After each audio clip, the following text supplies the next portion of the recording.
Bonjour à tous et soyez les bienvenus dans la maison du Seigneur. Nous allons pour notre dernière réunion par la grâce de Dieu, puisque dimanche nous pouvons rouvrir l'église et être tous ensemble comme la parole de Dieu nous le demande. Eh bien, nous allons faire notre dernière réunion. Nous allons prier ensemble si vous le voulez bien. Seigneur Jésus, merci de nous conduire, de nous diriger. Nous voulons te remercier parce que, Seigneur, nous pouvons ouvrir l'église et nous savons qu'on va persévérer ensemble, comme le dit ta parole, et que tu vas nous faire du bien tous ensemble. Et ce matin, Seigneur, reçois l'adoration de tes enfants. Et dans cette réunion, Seigneur, viens nous visiter, viens nous encourager, nous faire du bien. Toi qui nous remplis de ton esprit, Seigneur, sois glorifié. Bénis tous ceux et celles qui écouteront cette réunion. Et viens, Seigneur, faire du bien à chacun d'entre nous. Seigneur, merci pour ta parole parce qu'elle est la vérité. Remplis-nous de toi, Seigneur, pour que nous fassions comme tu veux que nous soyons, Seigneur, au nom de Jésus. Amen. Viens, Saint-Esprit. Amen. Alléluia.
Seigneur, et vraiment, nous avons besoin que tu brûles ce qui n'est pas bon, Seigneur, et que tu nous donnes le feu de ton esprit. Seigneur, nous voulons adorer ton Seigneur. Alléluia, nous prosterner devant ta majesté, Jésus.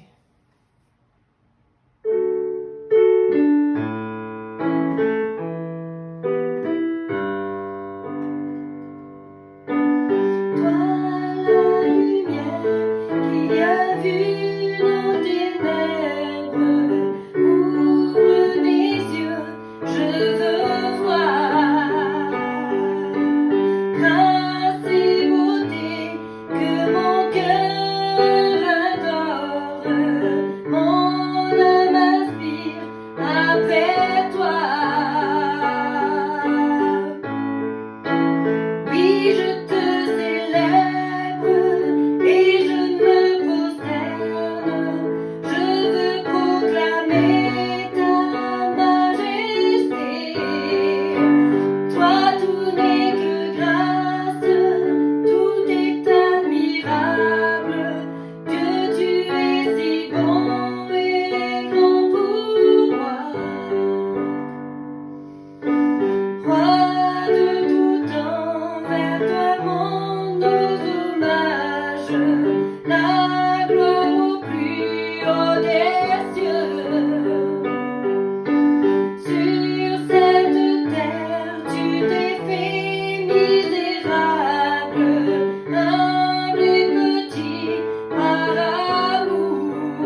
s'élève, Seigneur, on se prosterne devant ta majesté.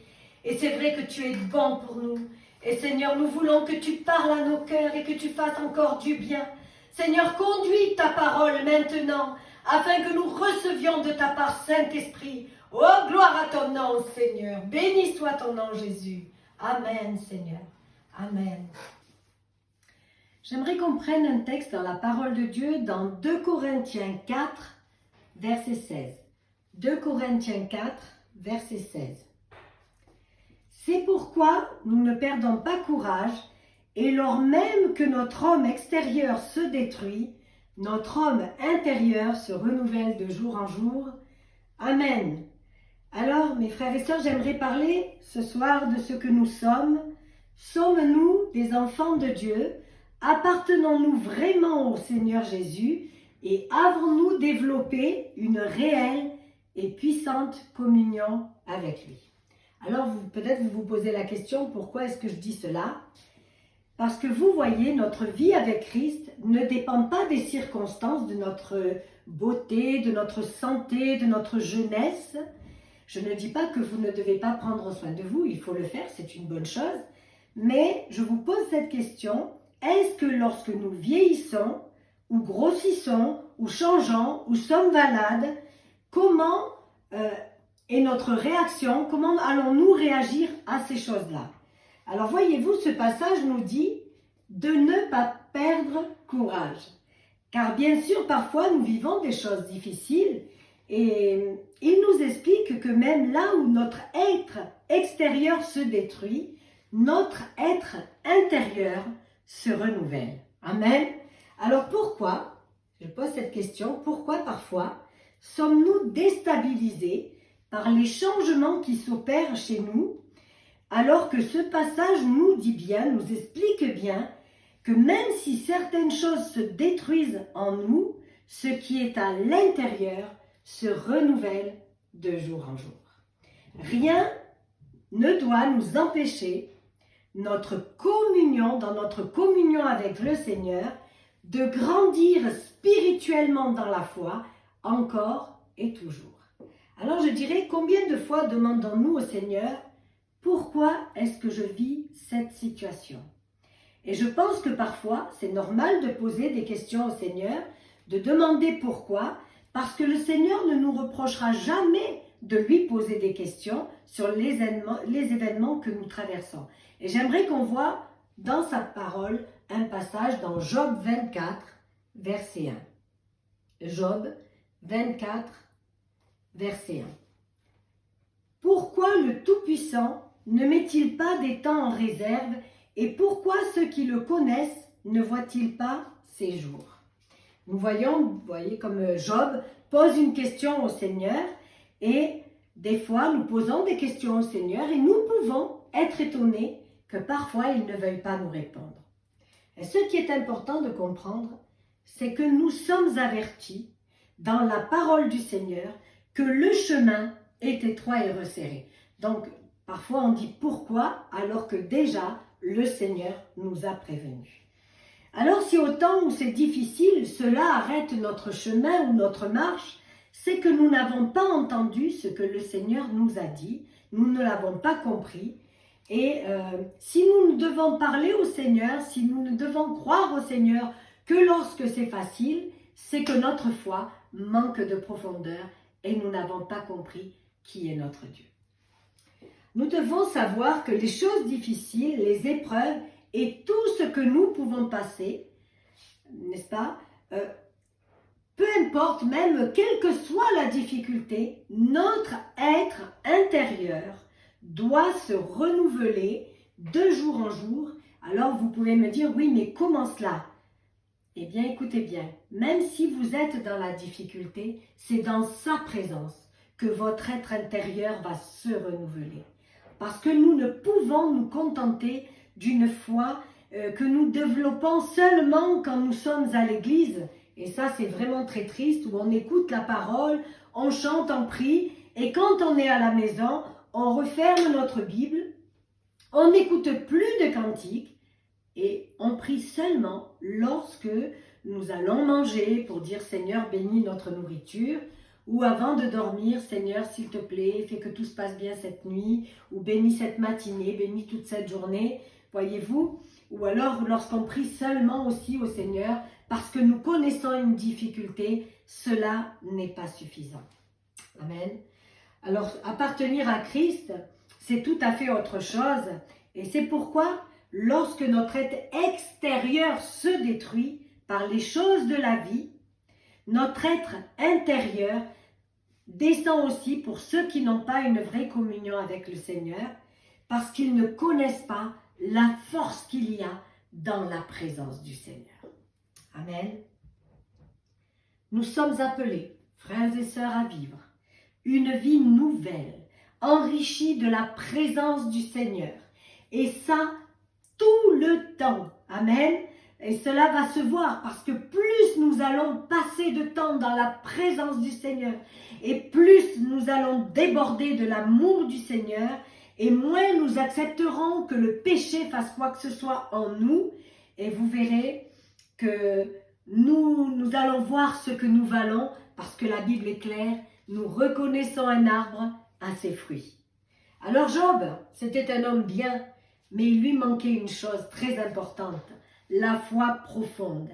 Et on le voit parce qu'il était tout le temps en train de craindre quelque chose. Et c'est pourquoi il nous est dit qu'il offrait sans arrêt des holocaustes au Seigneur, des offrandes pour le pardon des péchés de ses enfants.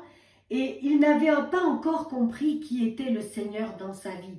Il aimait Dieu, il était droit, il ne voulait pas que le péché soit dans sa maison, mais il n'avait pas compris encore la puissance de son Sauveur. Alors, Dieu va permettre, lorsque le diable va venir attaquer son serviteur, qu'il passe vraiment par la grande difficulté. Et des fois, par rapport à ces difficultés que nous passons, eh bien Dieu permet que nous connaissions qui est réellement notre Dieu. Et trop souvent, nous attendons seulement des bénédictions de la part de Dieu. Et parce qu'il nous apporte ou qu'il nous donne quelque chose, alors nous sommes contents et nous croyons connaître réellement qui est le Seigneur parce que nous sommes bénis. Mais ce n'est pas cela, connaître le Seigneur. Et Job va l'apprendre à ses dépens parce qu'il va traverser des épreuves les unes après les autres et je dirais même les unes plus dures que les autres. Mais regardez ce qu'il va dire dans Job 42, verset 5. Job 42, verset 5 nous dit « Mon oreille avait entendu parler de toi, mais maintenant mon œil t'a vu. » Amen. Alors vous voyez ce que le Seigneur veut. Il veut que nous le connaissions réellement, que nous le voyons. Et rien ne dépend des circonstances. Notre amour, notre foi, c'est un amour qui est seulement pour la personne du Seigneur, pour Jésus, voyez-vous. Et c'est pas le Seigneur Jésus, donne-moi, s'il te plaît, fais ceci, fais cela. Et Job, voyez-vous, il va tout perdre, mais absolument tout. Mais pourtant, à la fin de toutes ces extraordinaires difficultés, il va pouvoir dire que maintenant, son œil voit qui est Dieu. Il a appris, il connaît qui est Dieu et il va apprendre à aimer Dieu pour ce qu'il est. Amen. Et non pour ce qu'il donne. Maintenant, mon œil te voit. Toi et non toutes les grâces. Toi et non toutes les bénédictions. Voyez-vous, c'est très important parce que nous devons réellement réaliser qui est notre Dieu. Nous devons rechercher qui est Jésus, sa personne, et le vouloir entièrement. Il est temps de changer d'attitude. Voyez-vous, dès qu'un frère peut nous faire du mal, eh bien, nous avons cette tendance, ou alors peut-être que le pasteur vous prêche quelque chose qui ne vous plaît pas. Nous ne voulons plus aller à l'église, ou nous sommes trop fatigués pour aller aux réunions, et je vous l'ai dit souvent, où il fait trop froid. Et des fois, par ces choses, je pense à des enfants, voyez-vous. Des fois, nous ressemblons à des enfants qui manquent de maturité avec leur Père Céleste. Et nous devons changer d'attitude, d'autant plus aujourd'hui que le Seigneur revient bientôt. Donc, nous devons savoir pourquoi nous aimons Jésus. Nous devons l'aimer plus que toute autre chose, là, nous dit la Bible, et la même façon que lui-même nous aime, sans aucune condition. Il doit passer en premier. Peu importe le froid, peu importe les circonstances, peu importe que la sœur ne t'ait pas dit bonjour ou qu'on t'ait laissé de côté pour un service pour un temps, peu importe tout ce que tu peux passer, car ton espérance est dans le salut que Jésus te donne et le salut de ton âme. Et voyez-vous, cela a été donné gratuitement sans même que nous le méritions. Alors pourquoi faisons-nous des caprices dans l'Église du Seigneur? Je me posais beaucoup cette question. Voyez-vous, croire, c'est d'abord comprendre la croix, comprendre que Jésus a donné notre vie pour nous et que nous n'avons pas à quémander et à demander quoi que ce soit, car le plus beau des cadeaux, Jésus vous l'a donné en mourant sur la croix pour vous. Amen. Alors lorsque nous avons réellement compris ces choses, notre être intérieur se renouvelle chaque jour. Et on peut même être très très vieux, très âgé, excusez-moi, et avoir un cœur tellement rempli de la présence du Seigneur que notre être intérieur est renouvelé dans nos forces spirituelles, non physiques, mais intérieures. Nous sommes forts dans la présence de Dieu. Amen. Voyez-vous, la Bible nous dit de travailler à notre salut. Or, travailler à notre salut, c'est cela en fait, c'est se remettre de l'ordre dans notre relation, remettre de l'ordre dans notre relation avec Jésus. Parce que si chaque fois que nous vivons un petit quelque chose qui nous déstabilise, nous lâchons tout, c'est que notre relation avec le Maître n'est pas profonde. Mon fils, ma fille, nous dit le Seigneur, donne-moi ton cœur. Et nous savons que là où est notre cœur, là sera notre trésor, nous dit la Bible. Alors, j'aimerais poser cette question. Où est ton cœur? As-tu une partie de ton cœur pour les choses qui t'entourent et une autre pour le Seigneur? Lorsque tu donnes tout au Seigneur, ça c'est quelque chose qui est visible. Parce que tu ne comptes ni ton temps, ni ton argent, ni ton service, mais au contraire, tu fais tout sans compter. Et je dis même que il y a des personnes qui disent que quand on aime, on ne compte pas. Mais pour Dieu, c'est la même chose. Tu donnes tout au Seigneur, tu ne comptes rien, parce que tout ce que tu veux, c'est le contraire. Tu veux le servir, tu veux être dans la prière, dans l'adoration, tu veux lire sa parole, l'écouter, tu veux encore grandir et recevoir de sa part pour être plus fort, pour toucher sa grâce, pour avoir une réelle communion avec ton Dieu. C'est ça, être 100% avec lui. Et voyez-vous, l'apôtre Paul disait, Christ est ma vie et la mort m'est un gain. Il vivait pour le Seigneur. Sa vie entière était donnée à Jésus. Et il savait que le principal pour lui, c'était la finalité, se retrouver avec Jésus pour l'éternité. Et le reste lui semblait tellement pâle et tellement peu important face à cette réalité. Nous devons réaliser que nous sommes dans le monde, ça c'est certain, mais nous ne faisons pas partie de ce monde. Nous y vivons, mais nous ne lui appartenons pas, parce que nous n'appartenons qu'à une seule personne, c'est seulement à Christ. Nous vivons pour lui et par lui et en lui. Amen. Alors avoir son être intérieur renouvelé, c'est simplement en étant pleinement à 100% pour le Seigneur. Nous comprenons que notre royaume n'est pas le royaume ici-bas, mais nous travaillons à notre salut pour aller dans le royaume céleste. Nos yeux sont fixés sur la patrie céleste. Amen. Voyez-vous, lorsque nos yeux sont fixés sur le terrestre, et si nous nous accrochons à ces choses, si elles ont trop d'importance dans notre vie, notre être intérieur ne peut pas être renouvelé. Nous serons toujours, vous savez, insatisfaits. Nous manquerons de plein de choses. Nous vous désirons toujours plus et plus parce que nous n'avons pas la plénitude du Seigneur dans notre cœur. Et Dieu nous appelle à recevoir cette plénitude. Nous devons chacun de nous ne pas nous tromper. Nous devons développer notre vie spirituelle et réaliser ce passage de la Bible qui est très clair dans Matthieu 6, verset 33, et que je suis persuadée, vous connaissez par cœur. Cherchez d'abord le royaume de Dieu et sa justice, et toutes choses vous seront données par-dessus. Nos besoins, nos problèmes, tout trouvera toujours une solution si nous cherchons d'abord, alléluia, le royaume de Dieu et sa justice. Or, qu'est-ce que la justice de Dieu? C'est sa perfection. C'est comprendre qu'il passe en premier. Et le reste, c'est juste un surplus. On dit la cerise sur le gâteau.